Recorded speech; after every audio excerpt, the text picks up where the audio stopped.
રાજસ્થાનના મેરતા રાજ્યમાં એક રાજકુમારીનો જન્મ થયો. તેનું નામ હતું મીરાબાઈ. બાળપણથી જ તેમને કૃષ્ણ પ્રત્યે ખૂબ પ્રેમ અને ભક્તિ હતી. એક દિવસ નાની મીરાએ પોતાની માતાને પૂછ્યું, મારો દુલ્હો કોણ છે? ત્યારે તેમની માતાએ મજાકમાં શ્રી કૃષ્ણની મૂર્તિ બતાવી અને કહ્યું, આ જ તારા પતિ છે.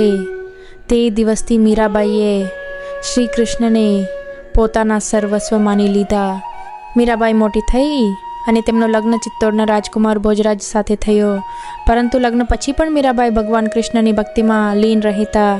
તેઓ ભજન ગાતા, મંદિરે જતા અને હંમેશા કૃષ્ણનું સ્મરણ કરતા.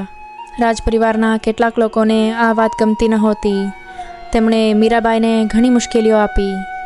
કહેવાય છે કે એક વખત તેમને હેરનો પ્યાલો મોકલવામાં આવ્યો, પરંતુ મીરાબાઈએ શ્રી કૃષ્ણનું નામ લઈને તે પી લીધો અને હેર અમૃત બની ગયું.